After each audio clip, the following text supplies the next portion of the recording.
नमो नमः। चाणक्य संस्कृत अकादमी में आप सभी लोगों का स्वागत है। आज मैं काव्य प्रयोजन की कड़ी में उसका दूसरा भाग लेकर उपस्थित हुआ हूं। आज इस दूसरे भाग पर विस्तृत चर्चा आपके समक्ष करूंगा और उम्मीद है कि प्रथम भाग आपको पसंद आया होगा। और साथियों, यदि आपका सुझाव हो, यदि कुछ आपको जानकारी लेनी हो, यदि कोई भी बात हो तो नीचे कमेंट्स बॉक्स में आप जरूर लिखिए। चाहे वह आपका सुझाव पॉजिटिव हो या निगेटिव हो, कुछ भी हो, आप अपने सुझाव देते रहिए। और यदि आपको हमारी संस्था से संपर्क करना है तो आप चाणक्य संस्कृत academy.com पे जाकर वहां से हमारी ईमेल आईडी या नंबर लेकर हमारी संस्था से संपर्क कर सकते हैं। तो आइए हम लोग काव्य प्रयोजन भाग 2 देखते हैं। आज आनंदवर्धन छठा, देखिए उसमें 5 हुआ था पिछले में, आज छठा है। इसमें देखिए 11 टोटल, तीनों भाग में 11 जो है रचनाकार हैं, जो प्रमुख रचनाकार हैं, और इन्हीं से प्रश्न बार बार इन्हीं रचनाकारों के संबंध में पूछा जाता है। अब ध्वन्यालोक बड़ी प्रसिद्ध रचना है आनंदवर्धन की, और यह उद्योतों में विभक्त है, और इस पर लोचन टीका लिखा है अभिनव गुप्त जी ने, बड़ी प्रमुख उनकी टीका है। तो देखिए आइए आनंदवर्धन को देखते हैं। तेन ब्रूमास काव्य प्रयोजन देखिए आनंदवर्धन के साथ करें। तेन ब्रूमा सहृदय मनः प्रीतये तत् स्वरूपम, प्रीतये तत् स्वरूपम। तेन ब्रूमा सहृदय मनः प्रीतये तत् स्वरूपम। देखिए आचार्य आनंदवर्धन ने भी प्रीति को ही काव्य का प्रयोजन बतलाया। ऊपर आपने देखा कि भामा करोध कीर्ति प्रीतिम च साधुकाम निबंधनम हुआ करें, और इसी बात को कुंतक भी दोहरा रहे हैं, इसी बात को। और आगे जो आप देख सकते हैं, सॉरी वामन वहां दोहराते हैं, कुंतक अभी आगे आएंगे। वामन आगे कहते हैं कि काव्यम सद दृष्टा दृष्टार्थम, अच्छा, अर्थात दृष्ट और अदृष्टार्थ। तो वहां भी वो प्रीत की बात करते हैं, प्रीत कीर्ति हेतुत्वात्, वहां भी वो प्रीति की बात कर रहे हैं। तो इस प्रकार से आप देख सकते हैं कि प्रीत को काव्य का प्रयोजन बतलाया गया है पूर्व में भी, और इसी बात को आनंदवर्धन भी कह रहे हैं। फिर सहृदयों के मन की प्रसन्नता को, प्रीते सहृदय मन है, सहृदय मन माने अर्थात सहृदयों के मन की प्रसन्नता को, प्रीते मने प्रसन्नता को ही काव्य का मुख्य प्रयोजन प्रतिपादित किया गया है। आनंदवर्धन ने सहृदयों के मन की प्रसन्नता को ही काव्य का मुख्य प्रयोजन प्रतिपादित किया है। इनकी प्रीति की व्याख्या रीतिवादी आचार्यों से थोड़ी भिन्न है, ठीक है। यह तो एक विलक्षण आनंद का नाम है, प्रीति जो है, यह तो अर्थात प्रीति तो एक विलक्षण आनंद का नाम है, जो सहृदयों के हृदय की अनुभूति का विषय, जो सहृदय जन है उनके हृदय में जो उस आनंद की जो अनुभूति है, यह उसका विषय है। अथवा रसवादी आचार्य जिसे रसास्वादन या रसानुभूति कहते हैं, वही यह प्रीति है। आगे देखिए आनंदवर्धन के बाद कुंतक का काव्य प्रयोजन थोड़ा बड़ा है, विस्तृत है, तो इस पे ध्यान दीजिएगा कि धर्मादि साधनोपाय सुकुमार क्रमोदितः, धर्मादि साधनोपाय सुकुमार क्रमोदितः, काव्य बंधो विजातानां हृदयाह्लाद कारकः, व्यवहार परिस्पंद सौंदर्यं व्यवहारिभिः सत्काव्याधिगमादेव नूतनोचित्यमाप्यते, चतुर्वर्ग फला स्वादमप्यतिक्रम्य तद्विदाम काव्यामृत रसेनान्तस्य चमत्कारो वितन्यते। फिर से देखिए साथियों, धर्मादि साधनोपायः सुकुमार क्रमोदितः, काव्यबंधो विजातानां हृदयाह्लादकारकः, व्यवहार परिस्पंद सौंदर्यं व्यवहारिभिः सत्काव्याधिगमादेव नूतनौचित्यमाप्यते, चतुर्वर्ग फलास्वादमप्यते क्रम्य तद्विदां काव्यामृत रसेनान्तस्य चमत्कारो वितन्यते। काव्यबंध अभिजातानां हृदय आह्लाद कारकः, व्यवहार परिस्पंद सौंदर्यं व्यवहार भी करें सत्काव्यात् अधिगमात् एवं नूतन औचित्यम आप्यते, चतुर्वर्ग फल आस्वाद अपि अति क्रम्य तद्विधाम काव्य अमृत रसेन अंतः चमत्कारो चमत्कारः वितन्यते। इसका अर्थ देखिए क्या कह रहे हैं, करें कि काव्य बंध अभिजात अर्थात उच्च कुलोत्पन्न व्यक्तियों के हृदय में आनंद की सृष्टि करने वाला तथा सुकुमार परिपाटी से कहा गया धर्मादि साधनों का उपाय है। तो उच्च कुलोत्पन्न व्यक्तियों के हृदय में आनंद की सृष्टि करता है, आनंद का निर्माण करता है, आनंद उत्पन्न करता है तथा सुकुमार परंपरा से जो कहा गया धर्मादि साधन है उन साधनों का यह उपाय करता है, यह उपाय है। और लोक में क्या करता है, लोक में व्यवहार करने वाले व्यवहार परिस्पंद सौंदर्य व्यवहार भी करें, लोक में व्यवहार करने वाले व्यक्तियों के द्वारा नूतन औचित्यम आपते नूतन औचित्यम अपि आपते, करें कि लोक में व्यवहार करने वाले व्यक्तियों के द्वारा नूतन माने नवीन औचित्य से युक्त व्यवहार के व्यापार के सौंदर्य को सत्य काव्यों के, अच्छे काव्यों के, उत्तम काव्यों के अधिगम अर्थात परिज्ञान से, ज्ञान से ही जाना जाता है। धर्मादि चतुर्वर्ग, धर्मादि कौन, अब देखिए चतुर्वर्ग पूर्व से चला आ रहा है कि धर्म अर्थ काम और मोक्ष के फल के आस्वादन से उनके रसास्वादन का भी अतिक्रमण कर काव्य अमृत रूपी रस से सहृदयों के हृदय में चमत्कार का विस्तार किया जाता है। इस प्रकार से आप देखें कि कुंतक जी, आचार्य कुंतक का कितना बड़ा मतलब काव्य प्रयोजन है और कितनी गूढ़ बातें और रहस्य मतलब अच्छी बातें या सारगर्भित बातें करते हैं। देखिए कुंतक ने अपने ग्रंथ वक्रोक्ति जीवितम में यह काव्य का प्रयोजन वर्णित किया है और कुंतक की रचना जो है वक्रोक्ति जीवितम है। अब तात्पर्य है कि श्रेष्ठ कुल में उत्पन्न राजपुत्र आदि के लिए काव्य की रचना की जाती है। कुंतक जी का कहना है यह सुंदर एवं सरस अर्थात सरल ढंग से कहा गया धर्म अर्थ काम और मोक्ष को प्राप्त करने का उपाय है। तो फिर आगे वक्रोक्तिकार जी कहते हैं, अच्छा अर्थात कुंतक कहते हैं उत्तम काव्य का अध्ययन करने से सभी प्रकार के व्यक्तियों को व्यवहार का ज्ञान होता है। जब उत्तम काव्य का व्यक्ति अध्ययन करता है अच्छे काव्य का, तब उनको यह पता चलता है कि हमें व्यवहार, समाज को, लोग को यह पता चलता है हमें एक दूसरे से कैसा व्यवहार करना चाहिए। ऐसे व्यवहार का ज्ञान जो है वह उत्तम काव्य के अध्ययन से होता है। इससे भी बड़ी बात, इससे भी महत्वपूर्ण बात यह है कि काव्य रूपी अमृत के रस से सहृदयों के हृदय में चतुर्वर्ग की प्राप्ति से भी जितना आनंद चतुर्वर्ग चारों वर्गों अर्थात धर्म अर्थ काम और मोक्ष के प्राप्त करने से होता होगा, उससे भी कहीं अधिक है श्रेष्ठ अर्थात उससे भी कहीं श्रेष्ठ महान आनंद की अनुभूति रूप चमत्कार उत्पन्न होता है। किससे? काव्य रूपी अमृत के रस से। किसमें उत्पन्न होता है? सहृदयों के हृदय में यह उत्पन्न होता है। तो कुंतक के इस कथन से यह स्पष्ट हो जाता है कि वह वे आनंदानुभूत रूप चमत्कार को काव्य का सबसे प्रधान प्रयोजन मानते। यदि प्रश्न पूछा जाए कि आनंदानुभूति रूप चमत्कार को काव्य का सबसे प्रधान या मुख्य प्रयोजन निम्न में से मानते हैं, कुंतक, वामन, भोज, मम्मट, कोई भी नाम दे दे तो उसमें आप कुंतक का चयन करिएगा। आइए भोज को देखते हैं। आचार्य भोज कहते हैं कि निर्दोषम गुणवत् काव्यम लंकारैरलंकृतम रसान्वितम कवि कुर्वन् कीर्तिं प्रीतिं च विन्दति।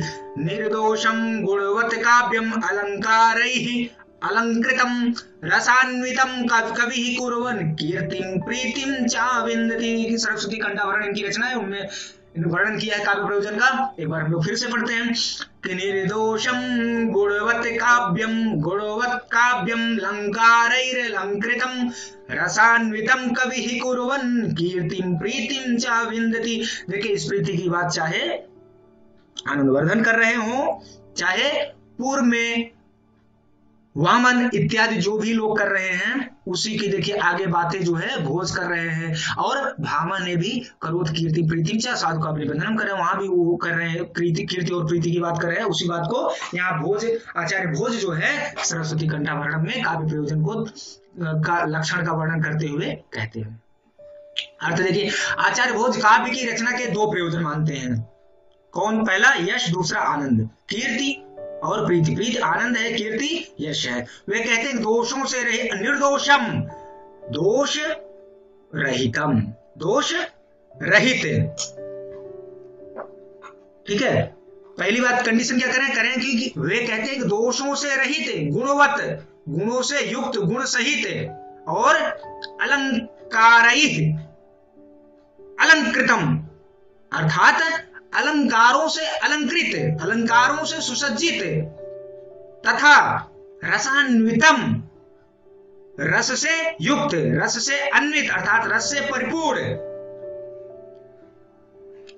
काव्य की रचना करता हुआ, कुर्वन माने करता हुआ, कौन? कवि ही, कवि ही कुर्वन करता हुआ, कवि, काव्य से रचना कुर्वन कवि, करता हुआ कवि कीर्ति और प्रीति को प्राप्त करता है, अर्थात यश और आनंद को प्राप्त करता है। देखिए कितनी बड़ी बातें कह रहे हैं कि वे कहते हैं कि आचार्य भोज कहते हैं कि काव्य प्रयोजन के बारे में कि कहते हैं दोषों से रहित, गुणों से युक्त, अलंकारों से अलंकृत तथा रस से युक्त काव्य की रचना करता हुआ कवि कीर्ति और प्रीति को प्राप्त करता है। आइए आचार्य विश्वनाथ को देखते हैं, काव्य प्रयोजन 9 का देखते हैं। आचार्य विश्वनाथ की रचना साहित्य दर्पण है, बहुत ही महत्वपूर्ण और बहुत ही प्रसिद्ध रचना है। यह परिच्छेदों में विभक्त है, 10 परिच्छेद इसमें है। आइए देखते हैं। प्रथम जो परिच्छेद है उसमें आचार्य विश्वनाथ का प्रयोजन का वर्णन करते हुए कहते हैं कि चतुर्वर्ग फल प्राप्ति सुखाद अल्पधियामपि काव्यादेव यतस्तेन तत्स्वरूपम निरूप्यते। चतुर्वर्ग फल प्राप्ति ही सुखात अल्पधियामपि काव्यात एव यतः तेन तत्स्वरूपम निरूप्यते। तो क्या फिर से पढ़िए, चतुर्वर्ग फल प्राप्ति सुखादल्पधियामपि काव्यादेव यतस्तेन तत्स्वरूपम निरूप्यते। कितनी बड़ी बात कहते हैं, कितनी मस्त बात कह रहे हैं कि सुखात अल्प मतलब सुखपूर्वक, अल्पधियामपि अल्प बुद्धि वालों को, कहते हैं अल्प बुद्धि वालों को भी सुख से, बिना किसी प्रयास के, अर्थात बिना किसी प्रयास के सुख से चतुर्वर्ग, देखिए चतुर्वर्ग की बात प्रथम द्वितीय तृतीय चतुर्थ पंचम जितने भी काव्य लक्षण है उसमें देख सकते हैं, चतुर्वर्ग की बात बार बार आ रही है। करें चतुर्वर्ग अर्थात धर्म, अर्थ, काम और मोक्ष रूपी फल की, फल प्राप्ति माने मोक्ष रूपी चतुर्वर्ग फल प्राप्ति का अर्थात हुआ कि धर्म अर्थ काम मोक्ष, और धर्म अर्थ काम और मोक्ष रूपी फल की प्राप्ति काव्य के द्वारा, काव्यात एव, काव्य से अर्थात काव्य के द्वारा ही हो सकती है। अतः तत्स्वरूप निरूप्यते, अतः उसके स्वरूप का निरूपण किया जाता, अर्थात मैं विश्वनाथ उसके स्वरूप का निरूपण कर रहा हूं या मेरे द्वारा किया जा रहा है। तो आचार्य विश्वनाथ ने चतुर्वर्ग तथा धर्म, अर्थ, काम और मोक्ष को काव्य का प्रयोजन प्रतिपादित किया है। तो इस प्रकार आप देख सकते हैं, दे देगा चतुर्वर्ग फल प्राप्ति सुखाद अल्पधियामपि।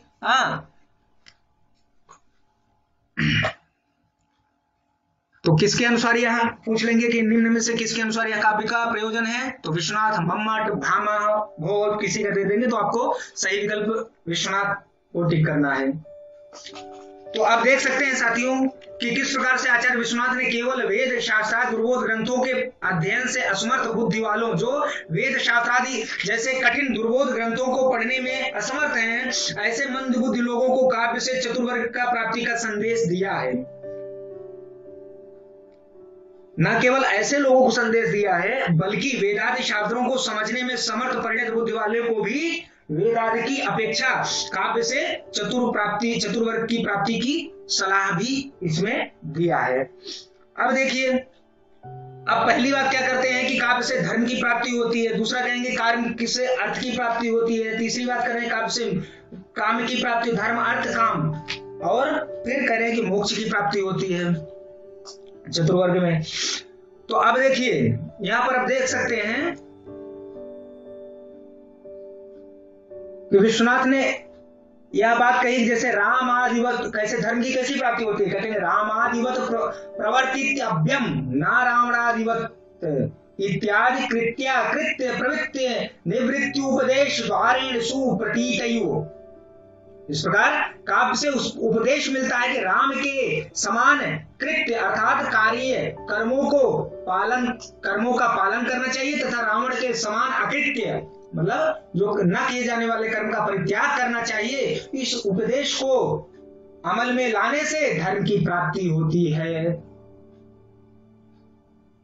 क्या करना चाहिए क्या नहीं करना चाहिए यह बात जो है बता रहे हैं। आगे यह भी बता रहे हैं कि काव्याद धर्म प्राप्ति तो भगवान नारायण चरणार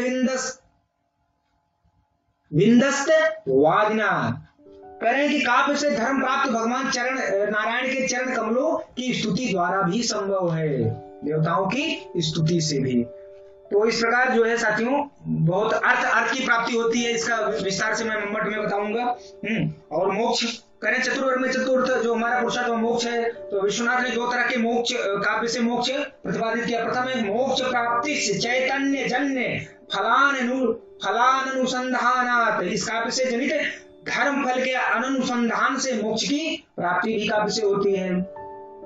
और अन्य बातें भी बताएं जो कि महत्वपूर्ण नहीं है। तो हम लोग अगला देखते हैं जगन्नाथ का। अब देखिए आचार्य जगन्नाथ इन्होंने बहुत सारी रचनाओं ग्रंथों की रचना की है और इनमें से आप देख सकते हैं इनकी एक रसगंगाधर जो है बड़ी सुंदर बड़ी अच्छी काव्य शास्त्रीय रचना है।